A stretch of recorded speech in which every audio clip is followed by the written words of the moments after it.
Bien, chers collègues, nous allons commencer cette séance. Marion Virginia. Oui. Marianne Travers. Présente. Jacques Choulet a donné procuration à Alain Lassalle. Marie-Claire Duprat. D'accord. Jean-Marc Favier, arrivant en retard, il a donné procuration à Laurent Langlade. Sophie Dupouille. Présente. Arnaud Fabre. Présent. Elisabeth Brett a donné procuration à Claire Duprat. Johan Lavarère a donné procuration à Marion Virginia. Aurélie Lévesque. Présente. Bruno Lamezan a donné procuration à Sophie Dupouille. Sylvie Sauvignon. Présente. Christophe Priam. Présent. Alain Lassalle. Présent. Laurent Langlade. Présent. Fatigué. Laurent est fatigué des têtes. Marie-Thérèse Barouillet. Présente. Christophe Bergès. Présent. Solange Coudin. Présente. Ludovic Ducam. Présent. Christiane Chagnolo a donné procuration à Solange Coudin. Marjorie Cotous. Présente. Olivier Martinez. Présent. Nadine Pinchoré. Présente. André Lafargue a donné procuration à Olivier Martinez. Alain Rambat. Présent. Jean-Luc Cazena. Présent. Je voudrais vous faire voter le procès-verbal du 22 mai. Il est sur ce procès-verbal des oppositions, des abstentions. Je vous remercie. Avant de débuter l'ordre du jour, je voudrais juste faire une déclaration préalable très courte pour vous dire que nous avons reçu des entendus du tribunal correspondant au jugement correctionnel lié à la plainte d'André Lafargue à mon encontre. Je vous lirai, pour ceux qui n'en auraient pas pris connaissance par voie de presse, les conclusions. Le tribunal de grande instance déboute Lafargue André, partie civile, de sa demande de dommages et intérêts en réparation du préjudice moral et de l'article 475-1 du Code de procédure pénale, et vu l'article 800-2 du Code de procédure pénale, condamne Lafargue André à payer à Tozin Arnaud la somme de 1000 €. Voilà. Je dois vous porter à la connaissance de l'Assemblée que notre avocat m'a écrit la semaine dernière. Je reviens vers vous dans ce dossier car je rencontre d'évidentes difficultés à recouvrer les sommes allouées au titre de l'article 800-2 du Code de procédure pénale. Malgré 3 mails adressés à Maître Lacroix, avocat de la partie civile, je ne parviens pas à obtenir réponse de sa part. Monsieur Martinez, puisque vous avez la procuration d'André Lafargue, vous lui ferez passer le message que ce serait bien qu'il honore ses dettes. Vous en prenez acte, j'imagine? Je voudrais prendre la parole, après, si vous me le permettez, bien sûr. Je vais vous en permettre. Le litige de cette affaire vient sur une question que j'ai posée dans cette assemblée sur 1050 € d'avoir sur une location pour un mariage privé d'un membre de la famille André Lafargue. Cette affaire nous aura permis de faire toute la lumière sur ce point, puisque j'ai un aveu par écrit, Jean-Pierre Dalme, que je vais vous lire.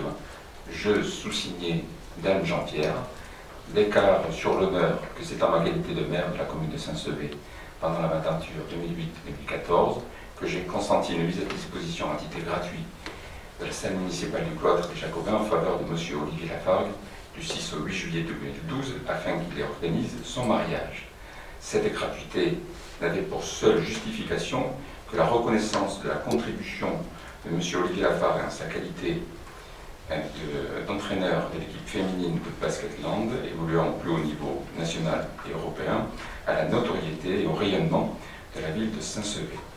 Ma volonté était que ce mariage ait lieu absolument à Saint-Sevé, afin de bien faire connaître notre ville aux nombreux invités de cet événement. Suite à une erreur administrative, un titre de recette avait été mis par nos services et j'ai autorisé seul la contrepassation de ce titre sous la forme d'un avoir en date du 26 septembre 2012. M. André Lafargue, adjoint au maire, n'avait jamais été associé à cette décision. Nous avons donc là la trace écrite de ce passe-droit qui était à l'origine de ce dossier.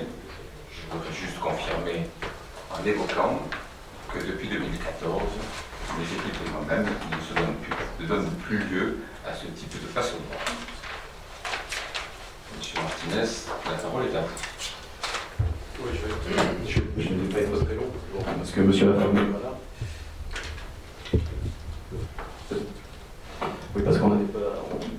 Il avait depuis fort longtemps prévu des vacances bien méritées comme beaucoup d'entre nous et il n'avait pas prévu qu'on serait encore aujourd'hui ce soir là pour essayer de voter pour la 4e fois le budget qui n'en finit pas de ne pas être voté.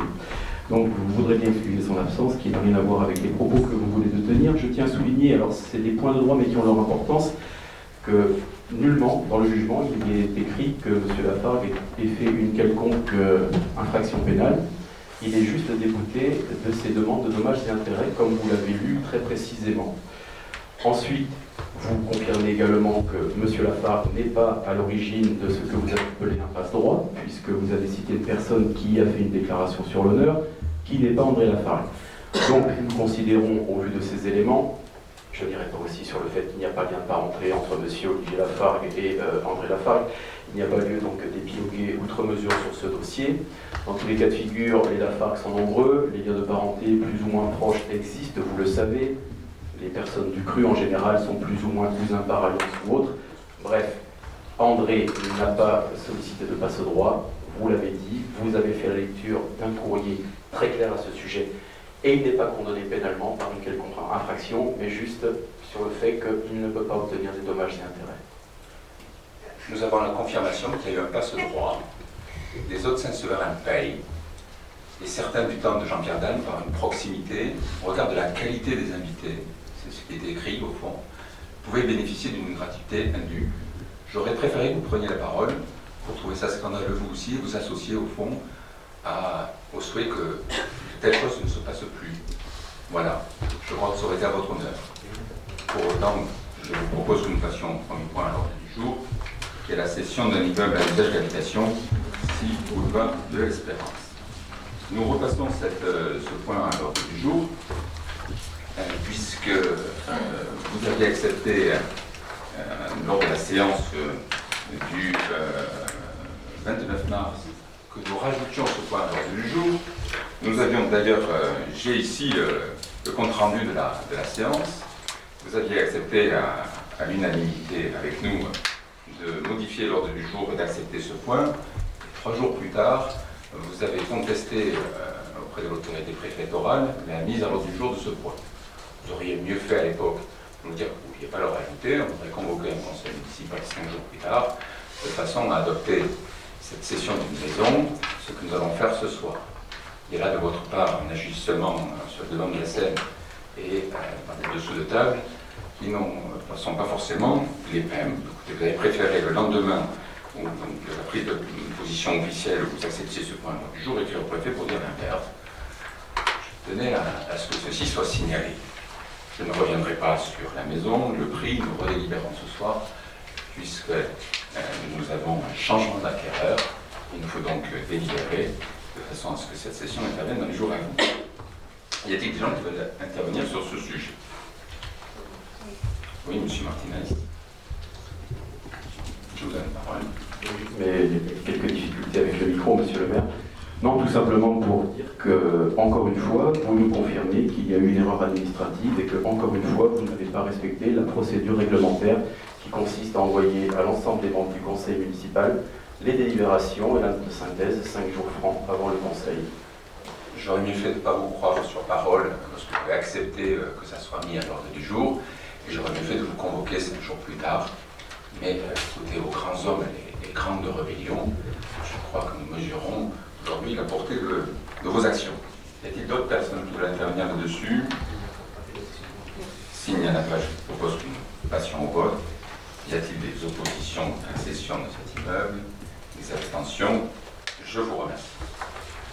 Deuxième point à l'ordre du jour, la décision modificative numéro 1 du budget 2019. Si c'est une décision modificative, c'est donc que le budget que nous avons adopté est exécutoire, qui n'a jamais été retiré. Je préfère redire les choses très simplement, parce que c'est la vérité. Nous avions donc transmis à la Chambre régionale des comptes un projet de DM que nous avions préparé avec M. Sutter, le nouveau percepteur. La Chambre régionale des comptes nous avait demandé à ce que cette décision modificative, telle que nous l'avions préparée, M. Sutter, soit présentée au dernier conseil municipal, afin que nous puissions en débattre sans la voter. Nous en avions débattu le 22. Comme il n'y a pas de changement, Je vous la soumets au vote ce soir. Y a-t-il, avant que nous l'adoptions, des remarques ou des commentaires? Oui, monsieur Martinez. Oui, nous demandons à ce qu'on soit modifié dans le rapport les attendus introductifs concernant votre délibération. Donc vous rappelez qu'elle avait été préparée, cette décision modificative, par le trésorier, et donc elle aurait pu faire l'objet d'un vote le 22 mai sans le recours de l'opposition municipale. Donc à toute fin utile, je fais à nouveau lecture. Je ne vais pas vous refaire la lecture du SMS du sous-préfet qui me confirmait qu'il n'y avait pas la possibilité de voter cette délibération. Je l'ai déjà fait lors de cette séance précédente. Juste, document officiel, là aussi, concernant la procédure en l'absence d'équilibre de budget. Donc, bien évidemment, le préfet saisit la Chambre régionale des comptes. Je fais vite, je vais juste au point suivant, les conséquences concernant la saisine de la Chambre, puisque cette saisine a été réalisée, la lettre du 13 mai 2019, enregistrée au greffe de la Chambre le 16 mai, par laquelle le préfet des Landes a saisi la Chambre régionale des comptes. C'est-à-dire qu'à compter du 16 mai 2018, couraient donc les fameux 30 jours durant lesquels le magistrat désigné échangeait avec vous sur cette décision modificative. Que se passe-t-il lorsqu'à compter de cette date, qui confirme donc que le préfet a bien saisi la Chambre, dès la saisine de la Chambre régionale des comptes, conformément à l'article L1612-9 du Code général des collectivités territoriales, cet article du CGCT prévoit, donc depuis le 16 mai, cette proposition de délibération était le 22 mai, prévoit la suspension des pouvoirs de l'Assemblée délibérante en matière budgétaire jusqu'au terme de la procédure engagée. Donc, je veux comprendre que vous êtes dans une situation un peu ubuesque, ça ne doit pas être évident pour vous depuis 3 mois de traîner comme un caillou dans la chaussure à votre incapacité chronique à faire un budget, mais je réitère, et j'ai les éléments ici, puisque c'est la préfecture qui me les a fournis, que vous ne pouviez pas, le 22 mai, présenter cette décision modificative. Ça, c'est le point concernant le formalisme juridique. Je pense que là, c'était très clair, et bien évidemment, c'est... Monsieur Martinez, je vais lire, parce que ceux qui vous écoutent n'ont pas compris ce que vous dénoncez, je vais le lire. Monsieur le maire rappelle à l'Assemblée que ce projet de décision modificative a été présenté pour information à l'Assemblée lors de la séance du 22 mai dernier. En effet, il avait été préparé par le trésorier, aurait dû faire l'objet d'un vote, ça le record porté par l'opposition municipale. Elle avait rendu à la Chambre régionale des comptes le 14 juin 2019 également conforme. Il convient au Conseil municipal d'approuver définitivement la décision modificative équilibrée en dépenses et en recettes. La délibération a fait l'objet d'une validation par les services de la préfecture dans sa rédaction. Donc je ne peux pas vous laisser dire des choses fausses. Le budget n'a pas été retiré. Le budget est exécutoire. C'est moi qui mandate les dépenses. Et nous avons ce soir une proposition de décision modificative qui porte sur 5,6% du montant total du budget que nous avons adopté, qui était exécutoire. C'est une modification, je dirais, modeste, et qui n'entrave en rien l'action municipale que nous menons depuis plusieurs mois. Je connais votre discours en Mais matière. monsieur le maire, je lis les textes officiels, je ne lis pas vos documents. La différence de vous, c'est que moi je m'appuie sur les textes. Mais oui, mais vous avez contourné le dossier. Un avocat peut lire un article du Code civil, s'il se trompe d'article du Code civil, ce qu'il dit est faux. Monsieur, alors, écoutez, je pense que votre formation juridique est sûrement trop légère en la matière. J'ai pas de leçon à recevoir d'élus qui ne sont pas capables, depuis 3 mois, de nous fournir un budget. Nous sommes le 27 juin, nous devions le voter avant le 15 avril. Nous avons, les éléments que je vous donne, c'est une simple lecture des procédures des CRC, avec la procédure du préfet. Vous étiez dessaisi de la compétence budgétaire, vous ne pouviez pas passer cette EDM. Alors, on ne va pas y argoter dessus. Vous n'êtes pas d'accord, à la différence de vous, c'est que moi, j'ai les éléments juridiques. Après, vous pouvez tourner la chose comme vous voulez. Je voudrais terminer mon propos, excusez-moi, parce que vous nous dites également, pour essayer d'enrober tout ça, que l'avis rendu par la Chambre est conforme, si j'ai bien compris, si j'ai bien lu, avec la délibération initiale présentée par M. Choulet le 22 mai.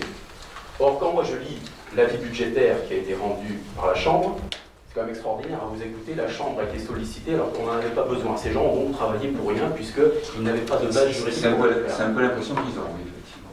Mais ils l'ont fait.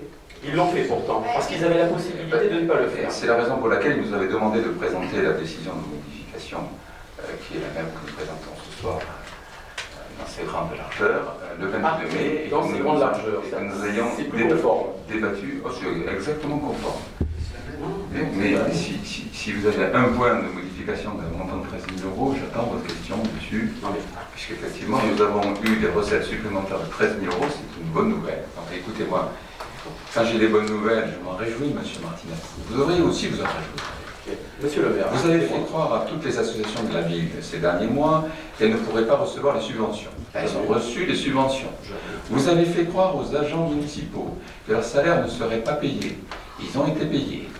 Vous avez fait croire que l'action publique ne pourrait pas perdurer. Les fêtes ont eu lieu, la piscine a été inaugurée, j'ai attribué les marchés de l'école, nous avons une modification de 5,6% du montant total du budget. J'aurais tendance même à dire qu'avec cette DEM, le budget est un peu meilleur puisque nous avons acté que nous avons non plus 24% de subventions publiques, mais 36% de subventions publiques, parce que nous travaillons à faire en sorte d'avoir un maximum de subventions, ce qui n'était pas fait dans les 2 mandatures précédentes. Voilà. Alors je vous laisse finir, monsieur Martinez. oui, dans les 2 mandatures précédentes, nous n'avons jamais eu la Chambre régionale des comptes obligée de faire le budget de la collectivité, c'est un point important. Je reviens donc sur Non, mais vous voulez que je revienne sur l'avis de la Chambre régionale des comptes sur vos budgets, avec les décalages des dépenses actées. Là, vous me... La cavalerie, ça s'appelle comment? La cavalerie, Ça s'appelle comment? monsieur Martinez, vous en seriez vous-même tellement vous constatez que ce que vous dites est faux. On parlera de la dette que vous avez au budget de l'eau parce que vous refusez de payer aux Marseillais. Je vais terminer. Monsieur Martinez, Marseillon veut m'augmenter les prix de 30% de manière indue. Je dois accepter de payer 30% plus cher. J'ai refusé de bloquer. J'ai inscrit les sommes au budget, en provision, et de façon à faire respecter l'intérêt des Saint-Séverins. Je ne lésine pas avec les intérêts des Saint-Séverins. J'aurais pu me coucher, accepter 30% et dire que c'était normal. Je suis là pour défendre l'intérêt des Saint-Séverins, des contribuables Saint-Séverins. Vous devriez vous associer à nous pour défendre le pouvoir d'achat Saint-Séverin dans le conflit que nous avons avec le syndicat Tursan Marseillon. J'ai entamé une action en justice. J'ai demandé à ce que soit nommé un mandataire judiciaire. Je ne lâcherai pas le morceau et nous verrons au final si nous obtenons une moindre augmentation que ces 30% ou si nous obtenons même le maintien des prix. Voilà l'action que je mène et voilà les raisons pour lesquelles j'ai pris cette décision, mais budgétairement, tout est provisionné. Je ne peux pas vous laisser dire n'importe quoi, M. Martinez. Vous avez exactement tenu les propos que je voulais entendre. Concernant les ADM, excusez-moi, je reviens Écoutez, je suis heureux pour une fois que vous me donniez cette spécificité et que vous soyez d'accord avec moi. Ils sont importants parce qu'ils sont enregistrés. Je voulais revenir sur le fait que vous prétendez que l'ADM présentée le 22 mai, j'y reviens, est conforme à celle que vous nous proposez. Alors moi, excusez-moi, chapitre 012, à l'époque, M. Choulet nous présentait une baisse de 20 000 euros et nous avons moins 6 400. Le chapitre 023, moins 104, on passe à moins 118. Plus que prévu, moins que prévu, peu importe.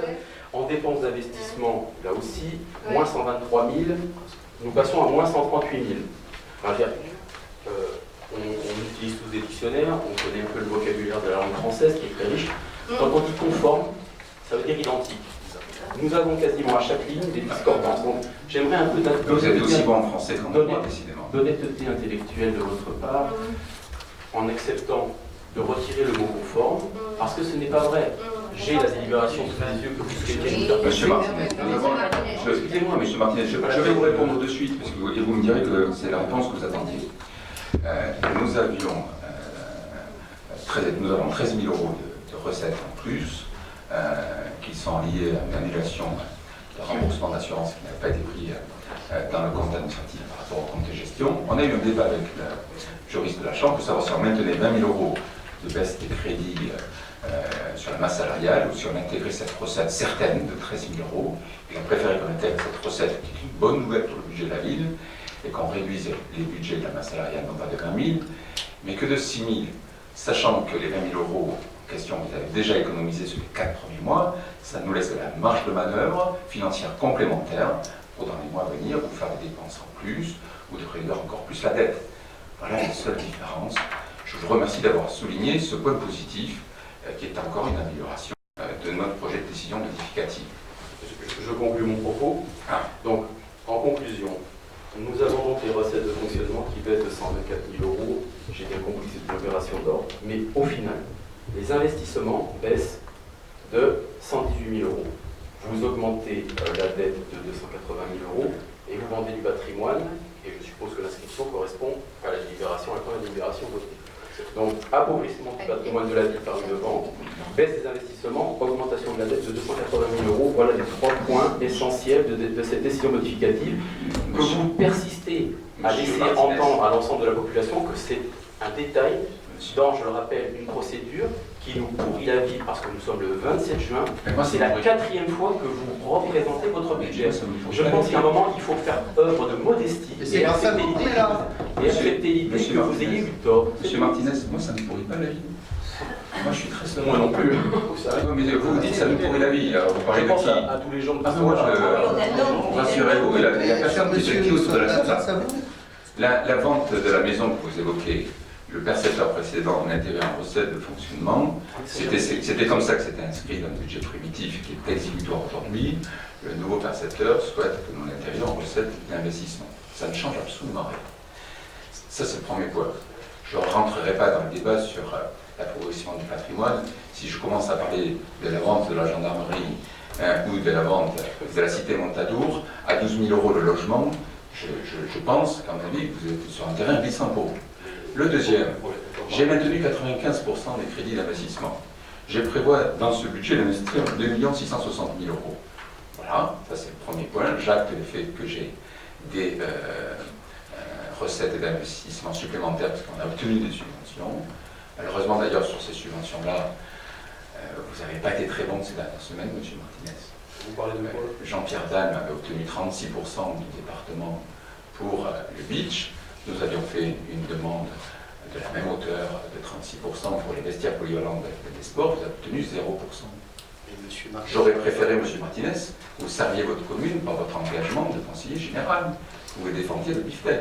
Le dossier était complet, il a été transmis, il a été étudié le 14 juin, vous avez dû sûrement mal le défendre. Vous êtes moins bon que Jean-Pierre Dalme pour défendre les intérêts de la commune. Ah oui, oui. Bon, alors, attends, votre réponse avec un... Oui, concernant les subventions, je vous le répète, c'est que le souci, c'est manifestement, c'est un problème de compétence, puisque vous lisez très mal, ou du moins vous refusez de lire les règlements d'intervention du conseil départemental concernant l'opération de la piscine, puisque c'est l'objet de votre grief. C'est pas la piscine, c'est un vestiaire polyvalent de la plaine des sports. Alors, si vous étiez venu à l'inauguration, je n'ai pas vous auriez pu été invité, et c'est bien. Vous avez été invité comme tous les conseillers. Vous avez été invité comme tous les conseillers. Monsieur le maire, je n'ai pas été Vous avez été invité. invité comme tous les conseillers municipaux. Madame Dupont, je n'ai pas été Vous avez été invité comme tous les conseillers municipaux. Je ne vous permets pas de dire ça. Je n'ai pas été invité. Non, vous avez reçu comme tous les conseillers municipaux l'invitation. Non, je vous assure. Vous avez reçu comme tous les conseillers municipaux l'invitation. C'est un message très sincèrement. On ne peut pas laisser dire ça. On ne peut pas laisser dire ça. Les services ont envoyé l'invitation à tous les conseillers municipaux. Non, nous n'avons pas été. Faux. Écoutez, la prochaine fois, on les prend. Bien, donc, les agents municipaux Vous recommandez la prochaine La fois. prochaine fois, on les Non, prend. Sophie, je te garantis que Philippe Nous n'avons Maillard pas été aussi. Mais on sait, vous l'avez clamé en sortant du vous- cinéma. Parce que nous n'avons pas été Mais vous êtes invités. scandaleux. Nous Vous êtes n'avons pas été incapable. Vous ne travaillez pas pour la ville. Alors, je reviens sur... Alors on revient sur la subvention. Pourquoi Jean-Pierre Dalme était meilleur que vous? Parce que déjà, Jean-Pierre Dalme savait monter les dossiers de subvention, contrairement à vous en tant que maire. Ça, c'est la deuxième chose. Comment vous pouvez nous dire une chose La deuxième chose. Le dossier a été monté en partenariat avec le collège. J'ai les attestations du Je directeur. les ai aussi. Les critères sont les mêmes qu'à l'époque, de distance et d'utilisation pour le collège. Ce vestiaire sert plus au collège que le beach. Il est à la même distance que le collège et le beach. L'un avait été défendu avec vigueur par quelqu'un qui aimait sa ville, l'autre a été mal défendu par un conseiller départemental qui nuit à sa ville. Voilà la vérité. Oh, vous êtes encore pas... Alors, je reprends le propos. J'aurais préféré que vous soyez moins en campagne et un peu plus au travail, monsieur Martinez. Ah, mais pour quelqu'un qui n'a pas fait ça, J'attends de vous que vous obteniez les subventions du conseil départemental qu'on aimerait avoir. Mais écoutez, Voilà. Je vais vous annoncer de bonnes nouvelles, rassurez-vous, mais je vais finir sur ça parce que vous êtes fort de café. Je préfère pas vous parler du dossier que vous avez essayé de présenter. Alors, sur la piscine, on en est où là? Je reviens sur la procédure. Polyvalent de la plaine des sports. Effectivement, donc, le règlement est clair, hein, donc pas de subvention pour les équipements concernant les besoins de natation. Et C'est un vestiaire polyvalent qui sert pour les crosses, pour les collèges, qui utilisent la plaine des sports pour le foot, pour le rugby, pour d'autres activités. Voilà la réalité. Je vais rappeler le... C'était la raison pour laquelle d'ailleurs le collège a fait passer des dossiers en espèces. Vos services au conseil départemental ont acté auprès des nôtres que le dossier était complet et donc recevable. vous ne l'avez pas défendu. Vous n'avez jamais pris le téléphone pour venir vers nous, pour nous dire voilà comment je vais le défendre. Monsieur Martinez, servez votre ville. Alors, j'y reviens parce que décidément, pas plus sourd que celui qui ne veut pas entendre. Donc, je vais rappeler le fonctionnement parce que au département, on a quand même le respect d'intervenants extérieurs. On a créé des comités consultatifs. Dans le cas présent, à chaque fois qu'il y a une subvention en matière de sport ou d'éducation, vous avez voté pour ou contre? je ne suis pas présent. Je peux terminer. Ah, mais vous n'êtes pas présent. Écoutez, chacun a ses délégations. Et je vais vous parler d'une subvention. Je vais. Alors, vous avez fait dans le cadre de ma délégation, mais je vous en parle après, comme ça vous serez rassurés. Donc, je rappelle le fonctionnement à l'Assemblée. C'est que la décision n'est jamais prise souverainement par le président ou même l'Assemblée délibérante, dont je fais partie. On demande systématiquement un avis à un comité consultatif qui est composé d'une multitude d'intervenants qui interviennent dans le domaine de l'éducation, de la jeunesse. Et j'ai donc le compte-rendu, je pourrais vous le donner, du 11 avril 2019 concernant Saint-Sevé. Alors, je vais faire vite. On a 2 km de distance. Voilà. Par ailleurs, les préconisations, le groupe de travail émet un avis défavorable. Et cet avis nous lie en tant qu'élus. Mais c'est parce que vous n'avez pas fait le travail de lobbying qu'a su faire Jean-Pierre Dalme à l'époque. Jean-Pierre Dalme, pour un équipement qui servait encore moins au collège et qui était aussi éloigné, avait obtenu 36%. Il était bien meilleur que j'attends toujours votre coup de téléphone. Il était bien meilleur que vous. Mais je n'ai pas besoin de vous appeler pour que vous mettiez au service de votre commune. C'est normalement l'engagement de tout conseiller municipal. Jean-Pierre Dalme a obtenu 36% sur le beach, vous 0 sur le vestiaire polyvalent de la peine des sports. Reconnaissez que vous avez été moins efficace que lui. Monsieur le maire, donc je vous informe que vous avez certainement reçu le courrier de confirmation. Nous avons voté vendredi dernier les 240 000 € de subvention exceptionnelle à l'école. Vous nous en avez remercié, j'en prends acte, il n'y a aucun souci. Parce qu'on a eu directement M. Fortino à l'époque, donc au moins lui, il nous a dit devant les grilles de l'école à l'époque qu'il nous aiderait. Et on s'est déplacé. Et on s'est déplacé, on l'a rencontré, donc il a fait le job.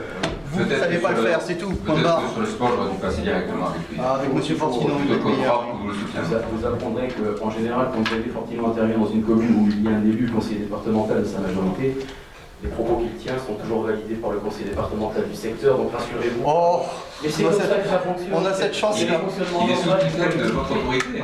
Oui, mais il est en curatelle. Il doit être heureux. Monsieur Fortino, en fait, il parle que sous votre autorisation. Voilà. Je pense qu'on va lui envoyer la vidéo, il sera content de l'entendre.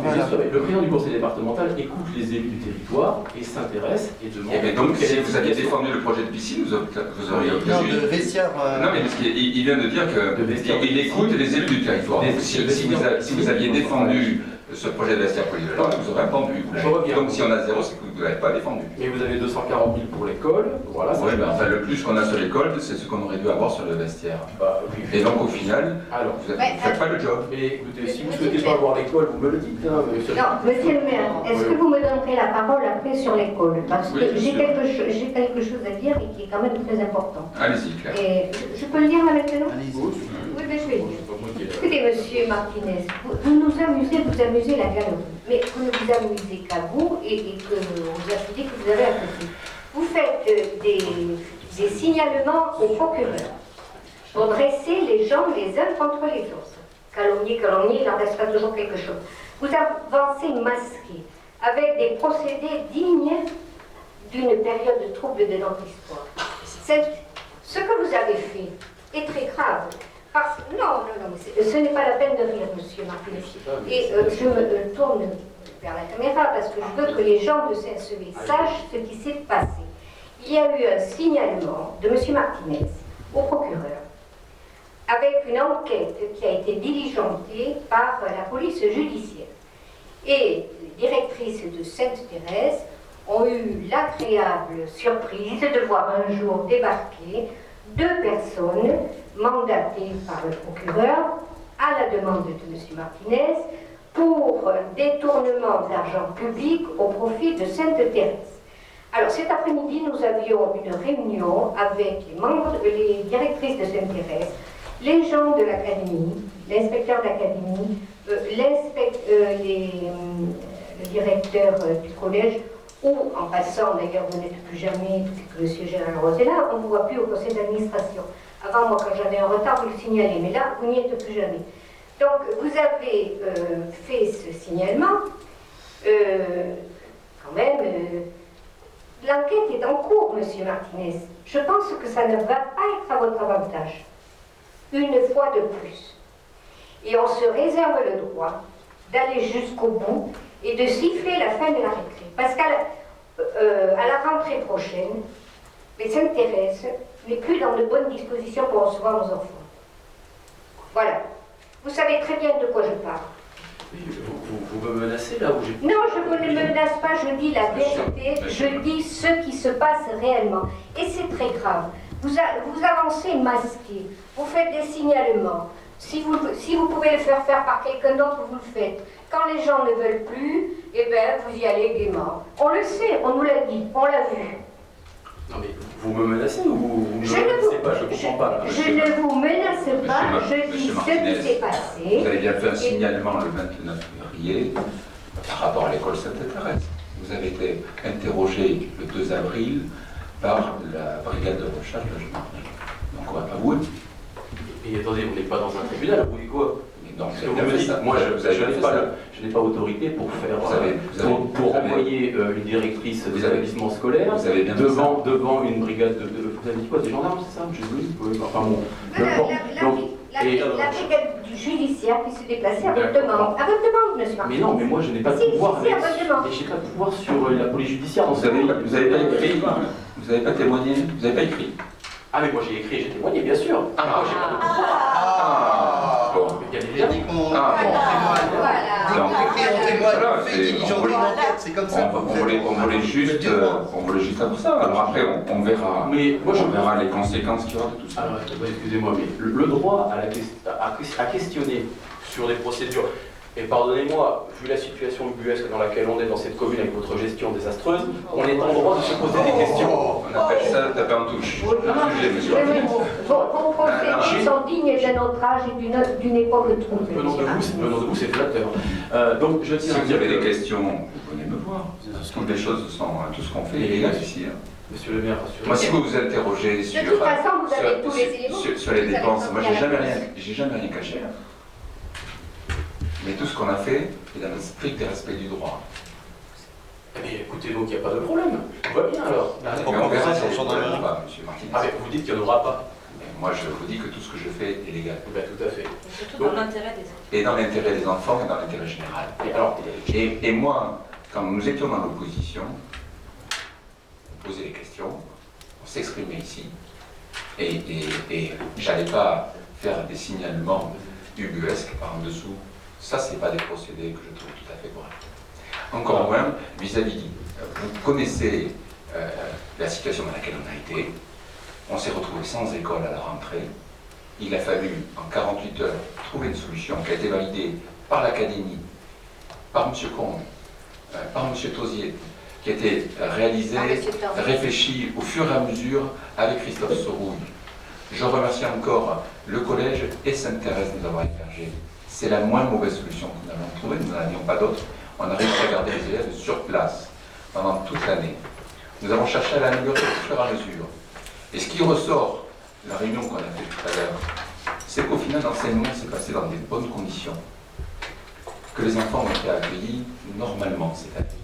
Et qu'ils n'ont perdu qu'une semaine de classe. Et ça a été le fruit de beaucoup de travail. Ça a été le fruit aussi de beaucoup d'efforts de nos agents, des enseignants et de tout le monde. Et pendant ce temps-là, voilà, j'aurais aimé que sur ces sujets, il y ait une union sacrée. Mais le débat n'est pas par rapport aux enfants, il ne faut pas se tromper, le problème n'est pas éducatif. Je veux dire, je m'en suis expliqué, je me suis interrogé. Sachez que je n'ai aucune opportunité, aucun pouvoir quelconque pour engager des procédures judiciaires ou autres. Si ces procédures sont en cours, le seul juge, entre guillemets, puisque ce n'est pas un juge, qui peut faire ou ne pas faire, c'est le procureur de la République. Laissons faire le travail des gens qui sont là, à leur place, pour faire ce travail. C'est tout. Moi, j'ai jamais remis en cause la répartition des classes, le travail des uns et des autres. Jamais, ce n'est pas le sujet. Ce n'est pas le sujet. Et rassurez-vous, je saurais m'expliquer en temps et en heure sur ce sujet. Et puis, je vois poindre chez vous une certaine inquiétude. Donc, peut-être que la démarche est légitime. Monsieur Martinez, je n'ai aucune inquiétude. Mais tant mieux, et je vous donne rendez-vous dans quelques mois sur ce sujet. Très bien. Je ne vous lâche pas. Très bien. On va passer au vote sur la décision. J'avais une information pour une subvention que vous allez obtenir. Parce que moi, Je le dis quand même. je vous donnerai l'absolution si elle est du même montant que ce qu'on Non, aurait dû avoir sur la je ne piscine. donnerai pas l'absolution. On aurait dû avoir 96 000 € sur la piscine. Alors vous nous donnez combien, monsieur? Alors, il y a 43 000 pour l'abbatiale, mais je pense que vous êtes informé. Ça, Et vous aurez 40 000 € au titre des intempéries, puisque vous aviez monté un dossier. L'État vous donne 36%, je pense que vous avez eu la notification. Oui, tout à fait. Voilà. Et le département donne 30%, puisque c'est un accord avec la préfecture sur la répartition. Bon, voilà, vous aurez 30% du montant éligible, vous aurez donc 39 000, pas tout à fait 40 000. Écoute, je ne doute pas que sur votre Facebook, je vous dirai j'ai obtenu 30 000 outils d'intempéries, rajoutez, j'ai perdu 96 ou 100 au niveau des vestiaires polyvalents de la des sports. Voilà. À la fin de la mandature. Je vais passer à l'adoption de la décision modificative numéro 1. Y a-t-il des oppositions? Y a-t-il des abstentions? Je vous remercie. Nous allons donc maintenant passer au point numéro 3, concernant la délibération de la commune opposant au transfert la compétence au ce qu'on appelle la minorité de blocage. Aujourd'hui, je vous propose bien évidemment que nous activions la minorité de blocage que prévoit la loi Ferrand. Pour autant, il me paraît essentiel de rappeler à tous les membres du conseil municipal que cette minorité de blocage n'est qu'un leurre, puisqu'elle nous donne au mieux un sursis de 6 ans qui pourra être chaque année remis en cause. Malheureusement, le vote de ce soir ne nous permettra pas de maintenir la régie municipale de l'eau et de l'assainissement, puisque la loi Ferrand confirme la loi NOTRe de 2015 qui met fin au régime municipal au plus tard le 1er janvier 2026. Que les choses soient claires sur ces points-là, parce que j'ai entendu beaucoup de choses erronées. Cette minorité de blocage nous donne par contre une alternative que nous n'avions pas jusqu'alors et nous renforce notamment dans le traitement du litige en cours avec le Tursan-Marseillon qui souhaite, je tiens à le rappeler, et ce sans aucune justification, nous augmenter le prix d'achat de l'eau de 30%, ce que nous contestons. Voilà les enjeux de la délibération de ce soir. Y a-t-il des observations, des prises de parole avant nous passions au vote? Monsieur Martinez. Oui, donc j'ai bien entendu le cadre juridique dans lequel vous semblez évoluer pour justifier l'injustifiable. Finalement, les semblez évoluer. J'ai dit quelque chose de faux? Oui. Non, le cadre juridique est vrai. Ah, mais alors pourquoi l'Assemblée dans lequel nous évoluons? Je n'ai pas le temps de terminer mon propos. Non, mais je l'ai même dit. Dans lequel nous évoluons. Mais je l'ai même dit le 22 mai, vous n'avez pas été attentif. Non, c'était le 29 mars, pardon. J'avais dit, rappelez-vous ma position, j'étais extrêmement réservé sur un transfert de compétences. À titre personnel, j'étais contre cette loi, sur ces éléments et sur la loi Ferrand. Je n'ai pas dit autre chose, c'est filmé, je sais, non, le procès verbal, malheureusement, encore une fois, ne l'a peut-être pas restitué. Une loi qui a été adoptée par les 5 parlementaires socialistes hollandais en 2015. Mais jamais remis en cause depuis. Et une loi que la loi Ferrand, puisqu'on attendait beaucoup du changement de présidence. Qui a confirmé. Qui la confirme. Donc les régies municipales disparaîtront au plus tard au 1er janvier 2026 et la minorité de blocage qui nous donne un sursis pourra être remis en cause et d'ici là, chaque année où généralement nous votons les compétences des communautés de communes. Non, alors, on est d'accord sur le cadre juridique, on n'y revient pas. La loi Ferrand, je suis comme vous, je suis un peu désabusé de voir qu'on confirme ce qui est refusé par tous, puisque... Mais en tout cas, quand même, vous la votez très bien, parce qu'on vous avait écrit quand même pour l'inscrire à l'ordre du jour, on vous en remercie, parce qu'on souhaitait que cette délibération, au moins politiquement, soit là. Et vous présentez, j'ai pas attendu que vous rangiez à la minorité de blocage pour l'avoir dans le cœur, et partir du principe que nous l'aurions adopté. La minorité de blocage, on travaille notamment avec Serge Saman depuis de nombreux mois, M. Martinez. Écoutez, je vais pas vous faire l'injure de relire la note de synthèse du 29 mars dans laquelle vous regrettez le fait qu'après avoir fait le tour des mers, aucun ne vous a suivi, parce que c'en est risible. Je vous remercie d'ailleurs, monsieur Martinez, puisque vous rentrez dans ce sujet. Au mois de mars, on se comptait, on pensait ne pas l'obtenir. Du simple fait que nous ayons lancé la DSP, vous vous êtes mis au travail, vous avez réussi à convaincre les maires socialistes de voter la minorité de blocage, c'est-à-dire d'aller à l'encontre d'une loi votée sous un gouvernement socialiste d'Emmanuel Valls et voté par les 5 parlementaires landais en 2015. Bref, vous nous avez aidé au final en faisant voter des maires de votre obédience contre une loi qu'ils ont soutenue il y a 5 ans, à obtenir cette minorité de blocage que nous souhaitions. Pour une fois, vous avez travaillé dans le même sens que nous et je vous en remercie. Très sincèrement et du fond du cœur. J'aime quand vous allez dans le même sens que nous, monsieur Martinez. Alors, monsieur le maire, on va être sérieux 2 minutes. Je suis extrêmement sérieux. Tout ce que je dis est avéré. Lorsque vous vous réveillez pour voir que finalement je fais le travail que vous n'avez pas fait, vous essayez de le rapprocher. Moi, convaincre un élu socialiste de voter contre une loi socialiste, c'est pas dans mes capacités. Vous savez, voilà, je dois vous l'avouer. Et donc, vous avez en matière des arguments que je n'ai pas, et je vous de nouveau, très sincèrement, monsieur Martinez, nous souhaitions la minorité de blocage. Vous avez œuvré par votre travail ces dernières semaines à nous permettre de le je vous en remercie. Ce n'est pas. Et très sincèrement, je vous en remercie. On ne va pas jouer à celui qui a convaincu le plus de monde, mais si vous voulez, on aura l'occasion d'en reparler avec Serge Lansamment et on pourra bien rire de votre position et de la manière dont vous avez géré ce dossier, si tentez vous l'ayez géré un jour. Donc aujourd'hui, nous avons cette minorité de blocage et c'est très bien. Serge était avec moi dimanche, on a encore reparlé. Oui. On était tous les deux très contents de votre travail. Aujourd'hui, nous avons cette minorité de blocage. C'est rare d'ailleurs. C'est rare et c'est à souligner. C'est rare et c'est à souligner quand même. Moi, quand vous m'avez obtenu plus de subventions sur l'école, je vous en ai remercié. Quand vous travaillez à nous obtenir une minorité de blocage qui me semblait difficile, moi je vous en remercie. Rappelez-vous, vous aviez dit dans le procès verbal, dans la note de synthèse, que vous aviez fait le tour des maires et qu'aucun ne voulait la minorité de blocage. Non, ne faites pas l'histoire. C'est ce qui est écrit noir sur blanc dans la note de synthèse du 29 mars. Non, j'ai dit que j'ai fait le tour des maires, qu'elle me semblait difficile à obtenir, notamment parce qu'il y a une divergence d'intérêts entre des communes rurales et des communes urbaines. Je n'ai pas dit qu'il n'y en avait aucun, mais je n'ai pas dit que ça voilà. Donc, monsieur Martinez, donc, de toute façon, ce soir, puisqu'on est d'accord sur cette délibération, on va l'adopter à l'unanimité. Alors, oui, je vais quand même justifier mon vote, malgré tout, notre vote avec le groupe. Donc bien sûr on va la voter évidemment puisque je m'en réjouis.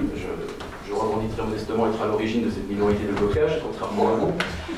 Non mais c'est la motion Martinez. Non, absolument pas. Alors, sur les travaux de mi-mars, il n'y avait rien qui avait été fait à ce niveau. Quand on a eu la réunion avec Arnaud Tout à fait, mais c'était pas du tout l'heure du jour, hein, cher monsieur Casanova. Tu as dit qu'il n'y avait rien de fait à ce niveau. Écoutez, plein de communes ont délibéré, elles n'en avaient pas l'obligation, pour dire qu'elles ne voulaient surtout pas la minorité de blocage, qu'elles voulaient aller à la fusion, au transfert de la compétence au assainissement. J'ai la liste. Il y a 19 collectivités qui ont délibéré pour dire surtout pas de minorité de blocage, nous on veut récupérer les régies municipales. Donc ne croyez pas que ce sujet soit simple, il y a un vrai partage des positions, il y a une vraie divergence, aussi territoriale. On s'aperçoit notamment dans le Pur-Sang, on a une très large majorité des élus qui veulent le transfert des régies municipales vers l'échelon intercommunal. Ce débat reviendra probablement sur le tapis dans les années à venir, sur les prochains conseils communautaires. D'ici là, beaucoup de maires semblent ne pas repartir des changements peut-être. Et donc, je vous redis, cette minorité de blocage n'est qu'un sursis, elle nous donne un peu de temps, mais au plus tard, au mieux pour nous, au 1er janvier 2026, la communauté des communes reprendra la main sur notre compétence. Et donc, si on ne fait rien, qu'est-ce que ça veut dire? Ça veut dire qu'au 1er janvier 2026, c'est une entité extérieure, où on a une voix parmi d'autres, qui décidera du prix SNCB, et on sait qu'ils augmenteront, du prix des investissements, alors que nous avons aujourd'hui, acté un schéma directeur d'assainissement avec la police de l'eau. Qu'est-ce qui se passe en matière d'assainissement? Nous avons chaque jour Maïté un portable. Pour ceux qui la connaissent, c'est une vraie nouveauté parce qu'elle répond jamais. Nous avons aujourd'hui des contraintes en matière d'assainissement de plus en plus fortes. Nous avons des normes réglementaires et environnementales chaque année plus fortes. Nous avons donc devoir sur les vieux réseaux qui sont les nôtres, devoir procéder dans les années à venir à un niveau d'investissement majeur. Je ne voudrais pas que parce qu'on n'a plus la main là-dessus, ça soit des communes voisines qui décident de ne pas faire les travaux nécessaires chez nous. On a connu en voirie, sur les 2 dernières mandatures, un retard de voirie terrible. Il y a des années où il y a eu 0 voirie faite à Saint-Sevé. Nous avions 7% des montants des travaux de voirie faits entre 2008 et 2014, alors qu'on avait 25% du réseau de l'ex-Cap de Gascogne. On essaye de la rattraper depuis 5 ans, il faudra probablement une mandature de plus pour rattraper le retard. La voirie, ça se voit. Sur les réseaux, on peut très bien pendant des années pas faire les investissements nécessaires et que ça ne se voit pas. C'est ça que je ne veux pas. Moi, je veux garder une gestion municipale. Et c'est la raison pour laquelle nous avons lancé une PSP par concession, qui est la seule à atteindre les objectifs que je viens de vous dire. Le maintien des prix pour les Saint-Séverins, l'assurance que les investissements nécessaires soient faits et que les Saint-Séverins ne payent pas pour les communes alentours. Voilà, moi je suis là pour défendre les Saint-Séverins. Ma seule idéologie, c'est la défense des contribuables et des usagers Saint-Séverins. Monsieur Martinez, vous n'avez pas retrouvé le compte rendu, puisqu'il dit exactement ce que j'ai dit. Non, mais vous. Donc voilà. La note de synthèse le dit clairement, vous le marquez pour regretter. Je l'ai encore relu parce que vous avez tenu ces propos mensongers, ce n'était pas le seul mensonge. Si, c'est écrit noir sur blanc. Lors de votre stand-up, j'invite tout le monde à revenir sur les propos du conseil municipal. J'affirme publiquement que vous l'avez écrit. C'est un mensonge de plus, je vous le confirme. Monsieur Martinez, finissez votre propos parce que vous étiez très bien parti. Je vous écoute, monsieur Martinez. Je vous remercie, monsieur le maire. Oui, donc, concernant, on regrette, on va dire, la rapidité avec laquelle vous actez de ce risque de voir, et il est réel, sur ce dossier revenir donc au sein de la communauté de communes.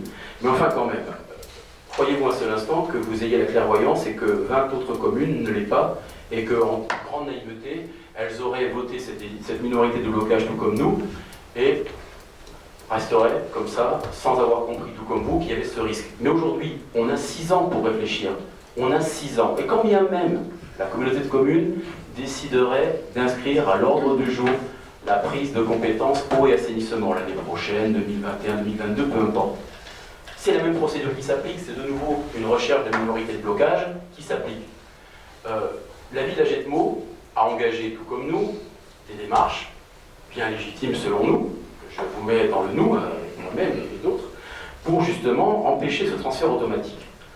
Mais eux se satisfont pleinement du maintien des régies municipales. La procédure de privatisation n'existe qu'à Saint-Sevé, d'autant plus que vous n'avez pas tout expliqué. Ce n'est pas une privatisation, monsieur Martinez. Alors, écoutez, vous nous faites le discours des autoroutes et d'aéroports. Monsieur Martinez, c'est ridicule. Je ne vends rien. Je n'ai vendu aucun actif. Je ne vends pas plus la Régie des Eaux que je le vends à l'Abbatiale ou la Dour, monsieur Martinez. Ce sont des biens publics. Une privatisation, c'est la cession d'actifs. La ville, dans une délégation de service public, est un mode de gestion publique. Vous nous l'avez d'ailleurs préconisé pour le camping. Mais soit, vous pouvez changer d'avis d'un jour à l'autre. Mais la ville, un bien naturel indispensable. Mais je reviens sur l'eau.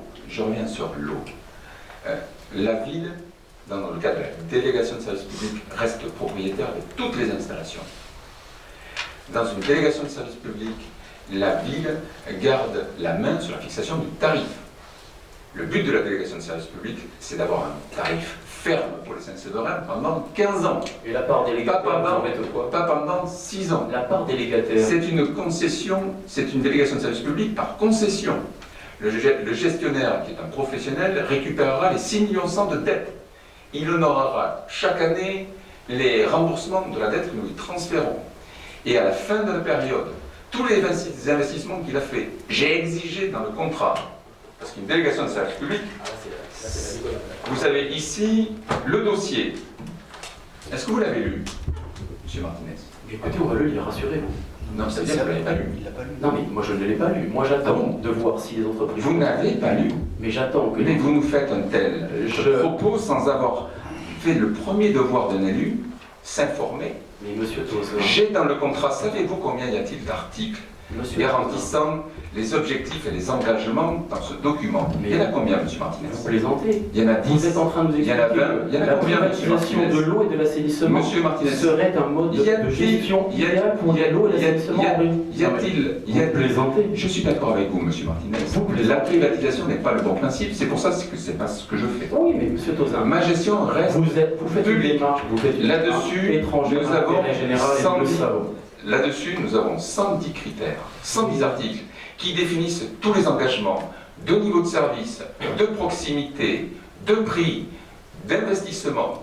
Au terme de la durée, tous les investissements qui seront faits reviendront à la collectivité. C'est ça une délégation de service public. Ce que vous racontez, il n'y a pas de privatisation, il n'y a pas de cession d'actifs.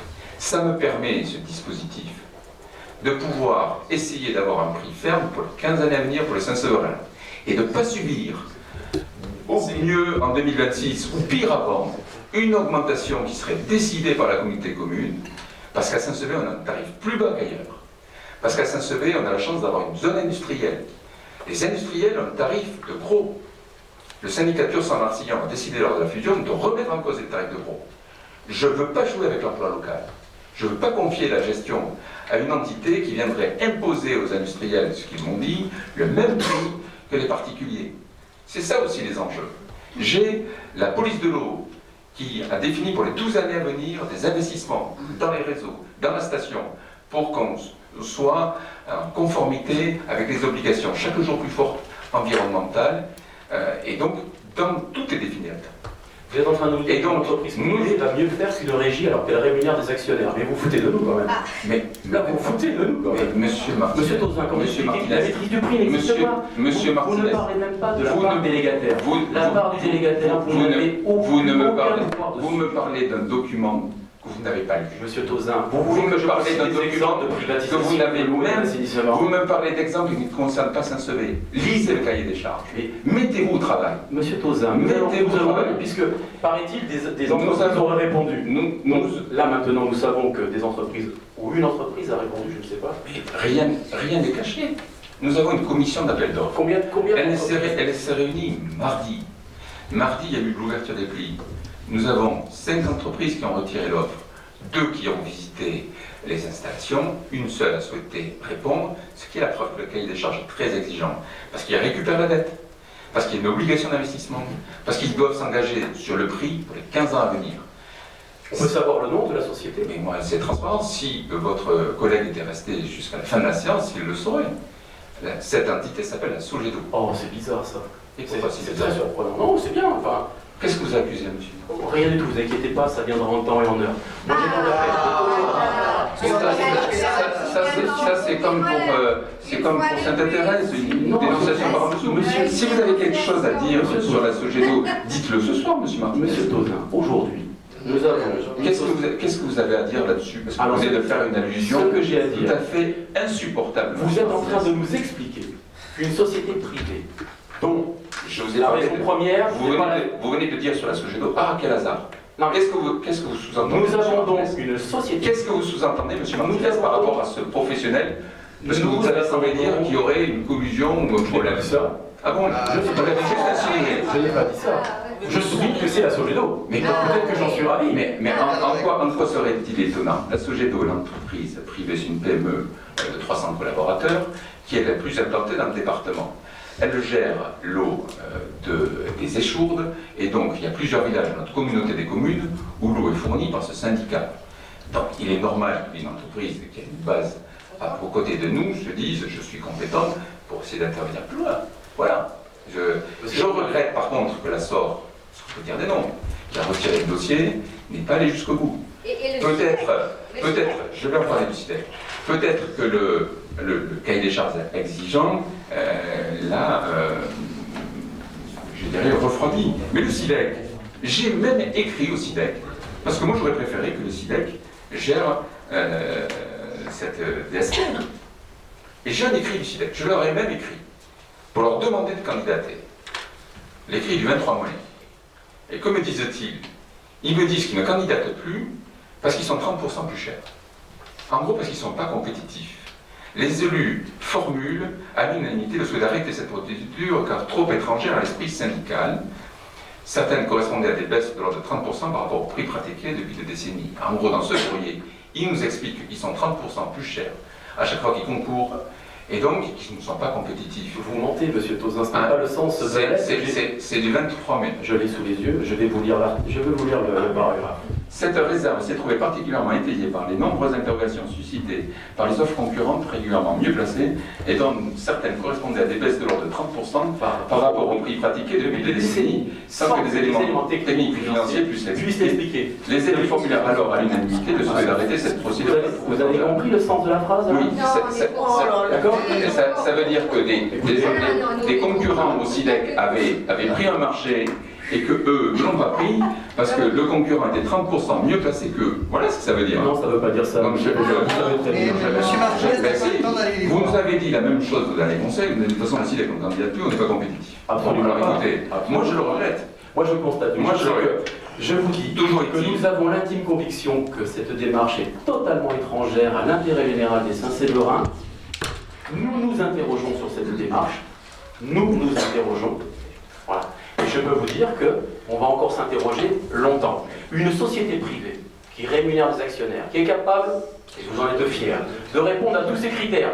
Et à mon avis, elle doit répondre comme par hasard à l'ensemble des 110 points que vous avez dans le document. Mais Pourquoi je ne peux pas vous laisser dire par hasard. Le temps viendra. Je ne peux pas vous laisser dire par hasard. La l'explication. La procédure a été encadrée. Il y avait la présence de M. Sutter. Les plis ont été scellés, ouverts. L'opposition était présente. Je ne peux pas vous laisser dire des choses. Vous avez encore fait une allusion, M. Martinez. Vous n'arrêtez pas. Je m'interroge. De faire des interrogations. Je m'interroge. Vous interrogez surtout pour essayer de salir. Le monde de l'eau et de l'assainissement, c'est un monde d'eau trouble, vous savez. Vous êtes tordu. Et j'ai le droit. C'est votre vision en tant que vice-président du SIDEC, monsieur Martinez. J'ai le droit. Et j'ai toute légitimité pour m'interroger qu'avec toutes les exigences que vous nous donnez, cette société ou une autre, les sociétés ou la société qui se fera attribuer ce marché, cette concession, sont en capacité de satisfaire tous ces critères. Je m'interroge. Vous avez oublié. On aura une analyse des offres. Vous avez oublié une part du prix, la part du délégataire. Vous n'avez absolument pas la main sur cette part du prix qui sera proposée aux Saint-Séverins. Monsieur Martinez. Et je vous assure qu'ils vont avoir de très mauvaises surprises sur la facture. Monsieur Martinez, vous n'avez pas lu le document, vous l'avez avoué au début. Et vous me parlez de critères que vous ne connaissez pas puisque vous ne l'avez pas lu. Je vous invite. Vous me dites qu'ils ont répondu à tout. C'est extraordinaire. Et je les félicite. Je vous ai dit, monsieur Martinez, puisque si monsieur Lafargue était resté jusqu'au terme de la réunion qui a eu lieu mardi, nous avons noté tous les éléments. Le dossier de réponse est complet. Maintenant, nous avons monsieur Le Sur, qui est expert auprès de la Cour d'appel de Pau en matière d'eau d'assainissement, qui va analyser cette offre. Vous serez convié l'opposition à la présentation de cette analyse de l'offre, et nous aurons à l'automne une décision à prendre. Et la décision sera prise en connaissance de tous les critères. Quelle est l'évolution du tarif? Quel est le montant d'investissement? Quel est le niveau de service? Et nous aurons un choix à faire à ce moment. Tout ça est venu d'une loi NOTRe, votée par un gouvernement Valls que vous avez soutenu, qui a décidé de mettre fin, votée par les 5 parlementaires hollandais. À l'époque, je ne vous ai pas entendu. Et sans cette loi NOTRe, nous serions restés en régime municipal. La régie, c'est faux, les autres restent en régie, c'est votre choix politique de privatiser. Une régie au mieux sur 6 ans et qui peut être chaque année remis en cause. Moi j'ai à Saint-Sevé un niveau d'investissement majeur.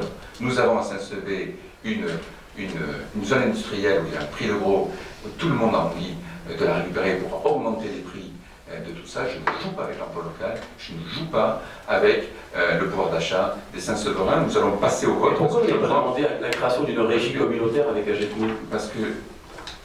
Puisque c'est la loi, c'est possible ça. Que la communauté de communes crée une régie communautaire avec AGETMO. Pourquoi ça n'a pas été demandé? Pourquoi dans le débat sur la délibération du 29 mars, cette éventualité n'est pas présentée? Vous nous sortez des projets à chaque fois. La Non, mais ça, c'était le transfert au SIDEC. On voit maintenant que le transfert au SIDEC, c'est plus 30. On a bien compris. Non, dans le Vous cadre des réponses, dans le cadre des marchés. Dans le cadre des marchés. Soyons précis dans les termes. Voilà. Alors ça doit être Des beaucoup mieux. interrogations Ça doit être beaucoup avec mieux. un grand hasard sur Mais des baisses de prix monsieur, incompréhensibles. monsieur Martinez, je ne veux pas plus décider avec les Agénonciens qu'avec les autres communes. Je veux que ça soit les Saint-Séverin qui décident pour Saint-Sevé. Parce qu'à Saint-Sevé, on a deux particularités. On a des très vieux réseaux, puisque la Régie des eaux, elle a été fondée à la fin du 19e siècle. Et donc, on a un investissement majeur pour se mettre en conformité. À Saint-Sevé, on a un projet d'augmentation de la population jusqu'à 6 000 habitants. À Saint-Sevé, on a une zone industrielle agroalimentaire où les questions d'assainissement sont prioritaires.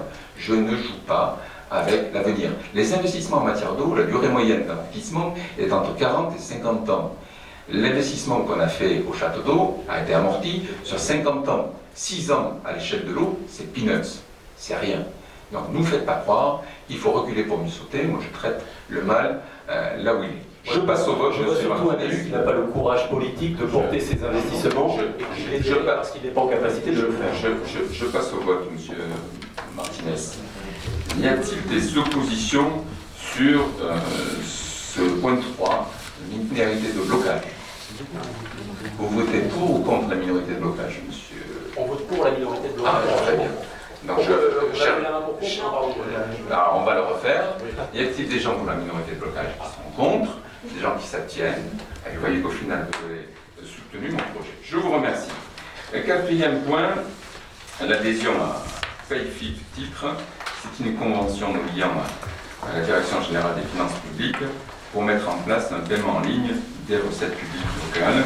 C'est la trésorerie qui nous demande de mettre ceci en place pour essayer d'avancer dans la numérisation des transferts d'argent. Y a-t-il sur ce point-là des oppositions? Je pense que non. Des abstentions? Je vous remercie. Avant que nous nous quittions, vous avez sur la table une information sur la rencontre d'art contemporain qui aura lieu durant tout le mois de juillet. Et nous avons également une présentation des documents touristiques qui ont été créés par le service de communication de la ville qui devrait intervenir. Je vais passer la parole, alors je ne sais pas si c'est Marion Bergina ou Marion Béraud qui va parler.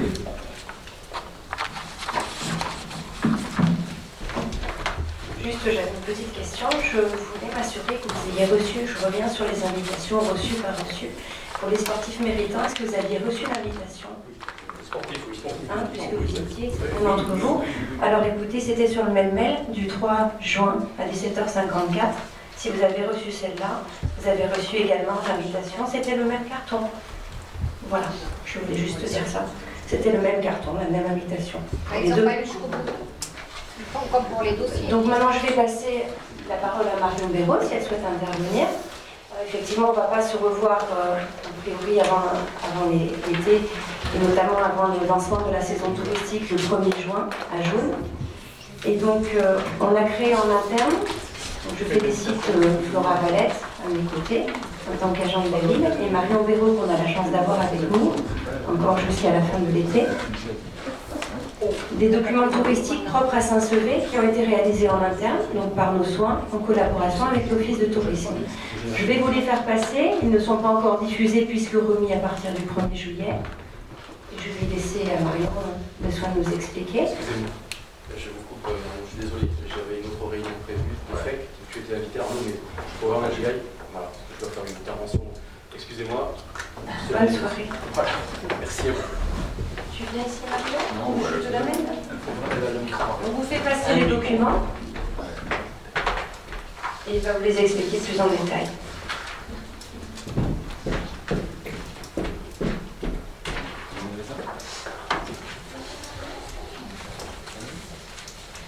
Alors, bonjour à tous. Quand j'ai été embauchée dans ce stage à Saint-Sevé, c'était pour travailler sur la communication, surtout de la communication patrimoniale. Donc, autour de différents lieux patrimoniaux à Saint-Sevé pour permettre de les valoriser à travers la communication. Et donc, il a fallu que je réalise des flyers. Donc, il a été décidé de faire en tout plusieurs flyers, un sur l'abbatiale, un sur la maison Saint-Ex, un sur le musée et un sur la ville. Donc très rapidement, on s'est posé la question de savoir vers où on communiquer. Donc on a décidé de s'étendre sur tout le département des Landes jusqu'à la côte. Et pour aller jusqu'à la côte, on a décidé de faire des flyers simples. Donc une seule page, à l'intérieur d'une pochette plus générale sur la cité historique des Landes, qui est Saint-Sevé. Et donc sur les documents que vous voyez devant vous, il n'y a pas forcément le dépliant abbatial parce que l'office de tourisme n'en avait plus, elle n'a pas pu nous en donner. Mais il faut savoir qu'il existe, il y en a 2 exemplaires qui sont avec une page journal, je pense qu'elle les a fait passer. On vous les remettra une séance et puis vous les aurez par métier. C'est dans l'office du tourisme? Oui. Donc ils sont tous disponibles à l'office de tourisme parce que je me suis occupée donc, de la conception graphique et de la rédaction des textes en collaboration avec l'office de tourisme, donc qui a validé tous les textes et les photos. Et eux ont pris en charge donc, l'impression des flyers. Et la distribution. Et donc, sur ces flyers, pardon, il y avait aussi un flyer réalisé donc, spécialement pour le musée, le nouveau musée d'art et d'histoire du Cap de Gascogne, qui ouvrira donc cet été. Donc c'est la première fois qu'on a 4 flyers qui mettent en avant 4 outils touristiques, 4 sites touristiques. La maison Saint-Ex qui reçoit de plus en plus de touristes, le nouveau musée qui s'appelle maintenant Art et d'Histoire du Cap de Gascogne. L'inauguration a lieu le 3 mercredi prochain, donc vous y êtes conviés tous, qu'on se le dise.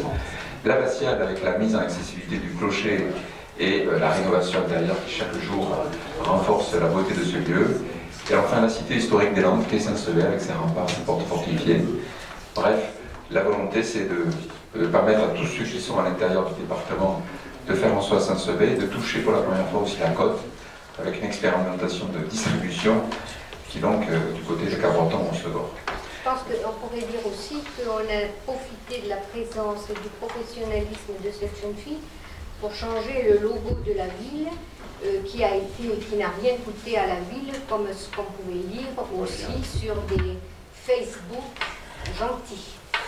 Effectivement, je tiens à signaler que nous avions un logo qui avait un problème, c'est qu'on ne voyait pas Saint-Sevé lorsqu'il était apposé sur des documents et qui présentait le deuxième inconvénient lorsqu'il était en noir et blanc d'être très peu visible et pas de qualitatif. Donc service communication en interne, comme a très bien dit Claire, a modernisé ce logo en gardant le blason, en revenant très proche du blason d'origine et en mettant bien en avant Ville Saint-Sevé, de façon à se distinguer des autres entités. Voilà, après le goût et les couleurs, ça correspond à tout le monde. En tous les cas, on voit haut et fort Saint-Sevé avec le slogan « La cité historique des Landes », ce que personne ne contestera. Je vous souhaite à tous une bonne soirée. Vous avez la rencontre d'art, je passe la parole à Jean. Vous en parlez. Oui, simplement pour vous dire que le vernissage de ces rencontres d'art contemporain aura lieu vendredi soir. Vous avez dû recevoir tous une invitation. Non, pas l'invitation. C'était simplement le flyer qu'il y avait. Donc vendredi soir à 18h30. Donc vous êtes bien entendu tous conviés, et puis ceux qui vont regarder la vidéo également sont également tous conviés à ce vernissage. Ces rencontres seront ouvertes tous les jours de 13h à 19h, comme vous avez vu. Nous avons 3 artistes, un sculpteur qui s'appelle Milton, qui vient d'Amérique du Sud, qui vit à l'heure actuelle à Paris. Un peintre qui s'appelle Pascal Bost, qui est originaire de la région, puisqu'il est originaire de Dordogne, et il vit dans la région parisienne. Il vient d'ailleurs d'exposer, ses tableaux sont arrivés ce matin, et il exposait juste pendant le mois de mai, et avril et mai, il exposait à Lisbonne. Et puis enfin, nous avons Delphine Dardard, qui est une céramiste, qui est basée dans le sud de la France, et qui viendra compléter les deux autres artistes.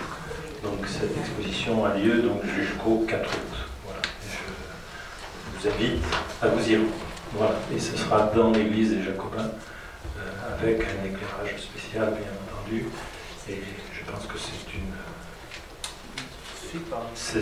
sera une visite intéressante. Et le dernier point, l'entrée est libre qu'il n'y a pas de droit d'inscription. Voilà. Merci beaucoup.